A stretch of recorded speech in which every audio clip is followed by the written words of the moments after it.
Today is the return of RPG Maker on the channel, and also the first time that I'm setting a challenge for you, the community, for a chance to earn some Steam funds. So, let's see if a game that takes arguably the worst parts of RPGs can somehow surpass the extraordinarily low benchmark that was set by Arcane Rays. If you want to know more about the challenge, skip ahead to the timecode on screen, but trust me, information is power. So you might want to watch my experience first. My name is Graeldon, I'm on an impossible journey to review every Steam game in alphabetical order, and today we're playing 100 Level Dungeon. Let's begin. Before we get into things, I have a question for you. Do you like gaming bundles like Humble Bundle? The correct answer is yes, but it doesn't matter because I'm not talking about them. I'm talking about Slow Game Club, who are better than them because they support small indie developers and drive social change while providing you with curated games and putting that change back into your pocket. In case you hadn't figured it out, they're also the sponsors of today's video. I'll keep this brief, but they've reached out to help drive awareness of Social Mobility Day. Into Games, the company behind Slow Game Club, are a UK-based non-profit, and their mission is to help get young people from low-income backgrounds into paid, fulfilling careers in the gaming industry.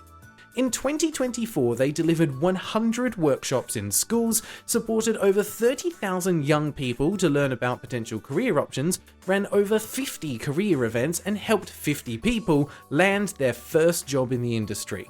If this sounds like a worthy cause to support, and it is, you can help by signing up to Slow Game Club, which is basically a book club for games. You can use my code Graeldon20 for 20% off the annual subscription until the end of June, which will get you access to 6 games instantly, including Tales Noir, Dahlia View, Case of the Golden Idol, Paradise Killer, Buster Fellows, and Killer Frequency, plus 6 more games that will drop monthly between now and the end of the year. I will also be giving away 1 free code over on our Discord, so make sure to head over and join the giveaway. So, to recap, sign up to Slow Game Club using the code Graeldon20 for 20% off, support new indie developers getting their career kickstarted, and get access to 12 games, 6 now and 6 later, all in support of Social Mobility Day, which is the 12th of June. Alright, so it's been a while since we last saw an RPG Maker game on the channel, and my history with them is pretty rocky to say the least. The reality is that RPG Maker is a pretty powerful tool in the right hands, and it's seen so much popularity thanks to the relatively low barrier of entry to learn how to use it. Unfortunately, that same low barrier is also responsible for the absolute deluge of games made using it, and the reputation that they have of generally being low effort slop. Now, we have seen some great ones in the livestream, such as Horrorvale or Thrall, which was made by a member of our community, Strack. And then we've seen the opposite end of the spectrum with Arcane Rays and 1/2 Red Riding Hood. The question is, where will 100 Level Dungeon fall? Released onto Steam on the 24th of July 2020 and both developed and published by Jonathan S., 100 Level Dungeon is an epic role-playing adventure about climbing a tower. Yeah. In a nutshell, someone saw the endgame dungeons like Paper Mario The Thousand Year Doors, Pit of 100 Trials, Final Fantasy XV's Staylif Grove, or Dark Cloud's Demon Shaft and said, I want a game that is only that and nothing else. And then made it. And then put it on Steam for $2.95. So, let's see how bad it is, shall we? The game starts in windowed mode, which makes me wonder if anyone actually plays games like that, but thankfully trusty old F4 works for full screen as usual. Now, I'm no RPG Maker expert, but from what I can tell, the options menu is just the engine default with sound sliders and settings for auto run and text speeds. I'm not going to deduct points for that, it's the default for a good reason, it gets the job done.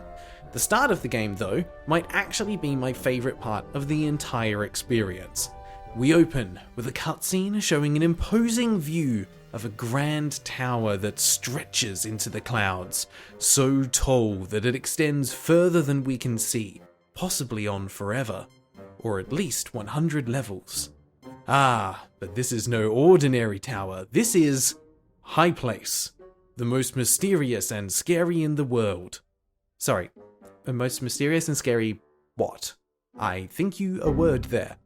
Apparently there might be a god up there, or maybe not, because no one who has entered has survived. Don't ask how we know they didn't survive, we just know, okay? And then it's revealed that this place is called the Devil Tower. Sorry, my bad, I thought it was called High Place. Yeah, the Devil Tower is a bit on the nose, a bit generic fantasy, so we're sticking with High Place, it's much more memorable. And so, our party of intrepid heroes has arrived outside High Place, the main character, and we know they're the main character because they're called Hero, is the first to speak, excited to have finally arrived at High Place. Finn, our second party member, shows off their incredible powers of observation, remarking that the weather is really bad. What else, Finn? Is the tower also really tall? Thanks, bud. Oh, wait, sorry. That's Miko's line. And the final party member, Scarlet, says literally nothing, even when asked by Hero if they're ready to go. As far as first impressions go, this group is definitely in the top 5 of the most generic party of blank slate NPCs I think I've ever seen. After strolling up and entering the tower proper, a noise is heard and Hero is the first to respond, exclaiming, "What sound?" A mysterious voice then welcomes the party to their great palace. Hero demands they show themselves, to which the voice confusingly responds, "Who am I to be? It doesn't matter. Do you want to defeat me?" Mate, until just now we didn't even know that there was anyone in this tower. Sorry, but you're not as important as you think you are. The funny thing about not having any survivors is it means you can't earn a reputation. Everyone thinks the tower is the danger, not you. You might be some kind of stereotypical demon lord or whatever, but you definitely need to hire a PR manager if you actually want people to know and fear you. He then tells us that his slaves won't let us pass easily and encourages us to hurry up as he's waiting for us. Like, give us a minute, we just got here. You didn't see the hill we had to climb, and we've got a lot of stairs ahead of us. Let's at least catch our breath before you minions try to murder us. The conversation ends with Scarlet still saying nothing and Miko encouraging us to get a move on.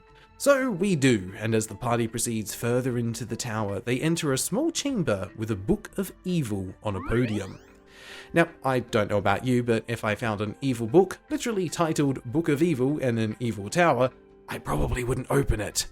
Unfortunately for the party, both doors are closed, leaving the book as the only option. We know this because using the door helpfully says, "Lock."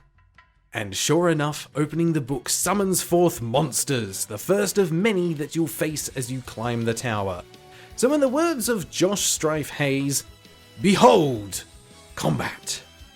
Yeah, it's exactly what you'd expect. Classic side profile turn-based combat. No ATB system here, just the classic where the order of attacks is determined by speed, and yours is pretty much always higher than the enemy's. Everyone starts as the novice class with 100 HP and 100 MP and no special abilities, so for now, it's just a matter of spamming basic attacks until the enemy is dead. After winning the fight, the party levels up, gets some loot, and the doors open, allowing them to pass into a rest area between floors. Here, a magical horse and dog can be found, which act as vendors. The dog sells single-use items like healing herbs, and the horse sells armor and shields. Nobody knows why, not even the party. There's no lore explanation for it, they're just there. In fact, as you progress through the tower, you'll eventually find a chicken that sells weapons, and a cat that sells accessories. Interestingly, only the horse and the cat get dialogue portraits, although I suspect that is because they have a branching dialogue choice for choosing which type of shop you want to access, rather than an oversight, but perhaps it's both. Now, here's the fun part. We've already seen the core loop of the game. After the rest area is another floor, with another book, another fight, and then another rest area. The idea is that you sell the loot from the monsters to upgrade your equipment, enabling you to survive the next floor. Each fight also gives you enough experience to level up. However, leveling up doesn't restore your HP or MP. And, in credit to the dev, the monsters have enough HP that they will always need more than 4 hits to die, so you'll always take a few hits each floor. What this means is that a large portion of the gold you earn from selling the monster parts after each fight will need to go towards healing items, and this gets worse the further you progress, simply because your max HP and MP keep increasing, and the monsters keep hitting harder and harder. You're also not able to grind enemies to get an advantage, as you're not able to backtrack, and each book can only be used once. Even so, by the time I reached the 10th floor, I had bought one of every piece of equipment for each character and was looking in pretty good shape. I should mention that one of the early items shows the wrong stats. The orbs, a shield item, show 6 defense, which would be the same as the buckler but with extra magic attack and magic defense, making it just outright better as both are the same price. Of course, this was too good to be true, but it means that you need to save before every purchase, just in case something else is wrongly described or coded. So, bring on the first boss, because of course there is one every 10th floor. And, oh my goodness, it's Lightning, the famous Louis Vuitton model! I thought she might make a surprise appearance, given that the dev clearly took inspiration from the linear, corridor-like dungeon design of her game. Admittedly, she does look a little different, but I'm sure that was just to avoid copyright issues. After clearing the 10th floor, there's a lovely interlude where the party finds a platform with 4 crystals and a gold statue in the center. Approaching a crystal gives you the opportunity to change the class of one of the party members. Each party member has 4 possible options, but the options vary slightly from character to character, so you can't have a party all of the same class, which is a bit disappointing, but yay for variety. There are 8 classes in total to choose from: Warrior, Barbarian, Fighter, Rogue, Archer, Cowboy, Magician, and Monk. Warriors are your standard sword and board, your ever-reliable tank and spank. Barbarians are all the rage, dealing more damage than warriors and actually getting access to better defensive items at the cost of less agility. Fighters are your hand-to-monster experts with higher agility but less defense, and rogues are the most agile of all, with access to crit boosting and poison skills, but dealing less damage overall. Archers like to kill things that are over there instead of over here, but because 100 level dungeon lacks a back or front row system, they still shoot at point blank. Speaking of shooting blanks, cowboys found the only guns in this medieval universe and are just a better version of archers in terms of raw damage output. Magicians are your magic-wielding masters with the potential of a hydrogen bomb, but the actual damage of a limp-wristed handshake due to the sheer lack of MP available, meaning that this class is the RPG equivalent of a whale in a mobile game needing to spend all of their money on MP restoring items. And lastly, monks are the healing role, which of course is only available to the female characters and can easily be outdone in terms of usefulness by healing potions. So while there are 8 classes to choose from, many of them are simply either unviable due to the MP constraints or suboptimal due to the importance of gear and survivability. And this is also where I found the first major bug. If you choose to turn Scarlet into a fighter, she actually becomes a barbarian, making that the only class you can have 3 of at once. Finally, the golden statue in the middle will fully restore your HP and MP, but don't go and get your hopes up that this means you'll be able to fully restore every 10 levels, because that's not the case. I can confirm that floors 20 and 30 don't have an opportunity to heal. For my first attempt, I went with a fairly classic RPG party setup: a warrior as the tank, a barbarian as the melee DPS, a magician for magical nukes in boss fights, and a monk to try to keep the party alive in the midst of a panic attack. Before the first fight of the second area, you'll get access to the chicken and their weapons store. However, you'll only have enough money to buy weapons for 2 or 3 of your party members, because depending on what classes you picked, they might not be able to use the starter swords or daggers. As you progress, you'll also start getting access to better versions of gear that you've previously purchased, but the stat gains per gold spent become worse and worse, so you'll find yourself agonizing over every item, trying to figure out what the optimal choice is. However, in reality, it won't matter, because at a certain point, probably against either the physical damage-resistant ghosts that absorb your HP, or the fire babies that will go full scorched earth on you, you will die. And because you can't backtrack to fight monsters again, you can't level up, and you can't earn more gold, meaning that you're basically soft-locked and unable to progress. For me, this happened at floor 31, leaving me with no choice but to restart the game. Perhaps the classes I chose weren't synergizing well, or perhaps I purchased the wrong gear. I mean, the monk and magician were doing very little damage due to the weak class weapons and lack of MP, and they can only wear light armor, which makes them more prone to that terrible, incurable disease called death. So I did what any insane person in my shoes would do. I started again, powered through the first 10 floors and picked different classes, 2 barbarians for extra tankiness, and I swapped Miko from magician to cowboy to get better damage without relying on MP. This worked just as well as the first attempt, with the party wiping to the fire babies again.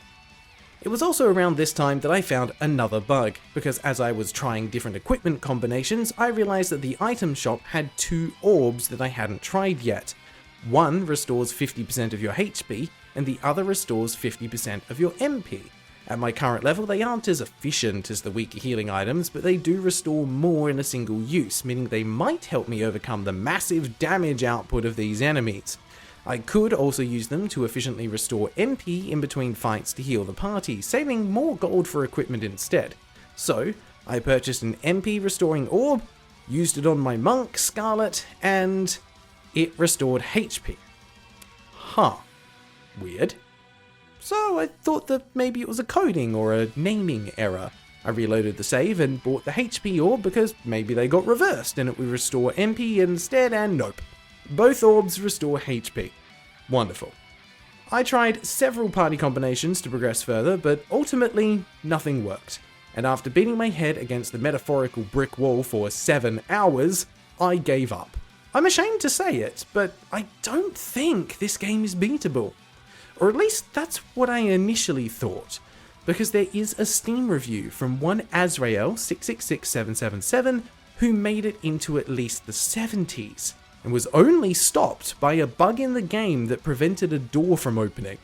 So it must be possible, but maybe I'm just not skilled or smart or talented enough to figure it out. But maybe you are.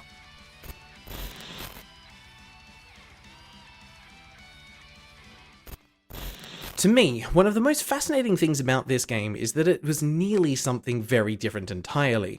While trying to dig up hints or clues about how to beat the game, I stumbled upon a video by Grave showcasing a demo version of a game called The 100-Year Tower Dungeon. While it is possible that it's merely a coincidence, the release date of the video compared to the release of the game matches, and the game idea is very similar. What is interesting though is that the version shown in the demo looks to be more complete. There's an actual plot, cutscenes, action sequences. If this is indeed an earlier version of the game, then it's a real shame that these sections were removed entirely. Maybe the scope was too great and they decided to focus on something simpler they could release without needing to work on it for several years. Or maybe it's all a coincidence and these are 2 different people. Either way, the game in its current form is a lesson in what not to do when making an RPG. Between the repetitive combat and level design, poorly translated and/or proofread text, bugged items, stock assets and music, there isn't really anything redeeming to be found here, other than a challenge for the gaming masochists with a point to prove. Side note, I don't have a problem with stock assets in themselves. They are great if you don't have artistic skills to make your own, but you'd better be making up for it in other ways so that I can ignore seeing the same sprites I've seen 100 times before. Which brings me to the biggest point of this video, the challenge. Here's how it's going to work. I couldn't beat this game, and I honestly don't think it's possible to beat it, but I would love to be proven wrong. So, I'm putting a bounty on completing this game. The first person to send me a video, unedited, of you finishing the game without the use of cheats, hacks, or otherwise editing the game files on the current version of the game, I will send you a $100 Steam gift card as a reward. I'll put the details into the video description, and there will be a dedicated channel over on the Discord server to share any progress or final videos. If someone claims the prize, I'll put a pinned comment here so that you don't go and spend $3 dues for no reason. I know it's not Mr. Beast levels of prize money, but hey, it's not every day that you could get paid for playing a game, right? Honestly, this competition could be the best thing to come out of this game and review video. I like to imagine the poor dev suddenly being confused as to why their sales suddenly spiked 5 years after the game was released. So, there's not much more to say about this game. Is it a straight asset flip, shovelware, or money-grabbing scam? Nah, probably not. Is it a low-effort game or the result of a novice developer trying to create something beyond their skill set? Probably, yeah. But, most importantly, is it as bad as Arcane rates? I'm going to go with no, simply because more things here feel handcrafted, and there was at least an attempt made at balancing the game even if it didn't work out too well. I'm sure it's only a matter of time before something comes along to dethrone Arcane rays though.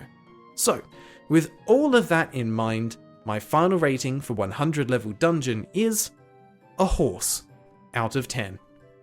Should you play this game? Nay. Thanks for watching. Welcome to the end of the video. As a reminder, don't forget to check out Slow Game Club using the discount code Graeldon20 for 20% off the annual subscription and support low-income kids getting a foot into the industry while getting access to some great games. As always, thank you to all the Crusaders and Templar Knights for supporting the channel, especially our noble knights Azazel, Daydos, Kartoffeljäger 3, Lexus LFA 554, Matey 8, Niggy Malevolent, Chev_, and The Crabs. And an extra special thank you to our 3 Knights of the Holy Grail, 100% Normal Human, Conversations with Fiuk, and Freaky Feline. If you'd like to support the channel, check out the membership options below, or just remember to like and subscribe, that helps too. That's all for now, so if you made it this far, here's a sneak peek of the next game. And until next time, take care.